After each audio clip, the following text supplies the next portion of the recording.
Group 14 Submission. Artists Thomas Bailey and Kaylin Trenev. Designer Logan Watts. And programmers David Hund and Andre Kawaje. The title of the game is The Gem Holders. This game is a 2D side-scroller offering a variety of challenges and enemies to fight. In the game, the player starts as a knight who battles to protect his realm from the evil Rugby Ranger and his minions. The main level is fairly long and gives lots of opportunities for the player to prove themselves. And when the final tower is reached, a great opportunity would lay ahead. After the level is completed, there are many more stories to be told. Live demonstration. The game here begins with a start menu, where the player can choose to start the game or exit it. The game consists of a single level filled with enemies that will patrol back and forth. The player will take damage equal to half a heart and be knocked away upon contact with enemies.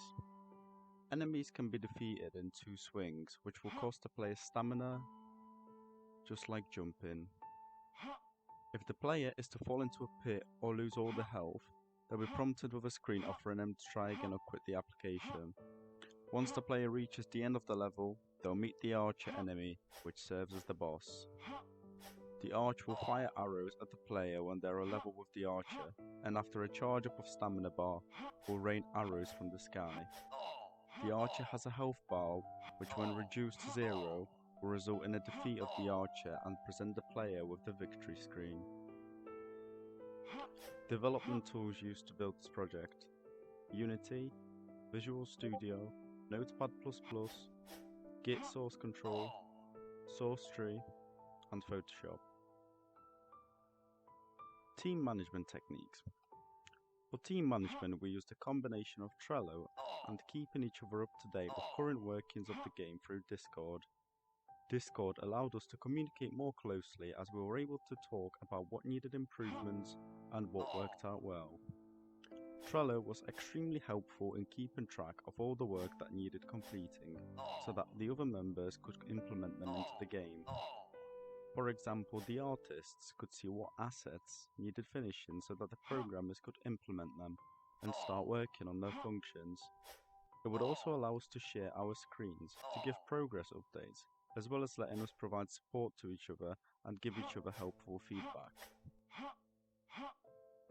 What went well? We communicated well through Discord and during Scrum meetings. Everyone was willing to help other members resolve technical issues or make adjustments to assets.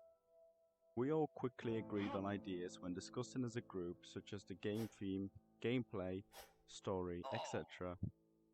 What went wrong? The only thing that went wrong was that we as artists didn't have much experience, so it took longer for us to produce an asset than it should have been. Another thing was that one of our team members got ill and he couldn't do much because of it. There was more pressure on the designer and the programmer in our team because they didn't have a partner to discuss the progress and receive proper feedback, whereas we were 2 artists and we spread the work among us. Good parts of the application. Everyone in the team was happy with the final prototype. The program runs well without any major problems. The prototype has enough content to be enjoyed and is complete with an ending. The bad parts of the application.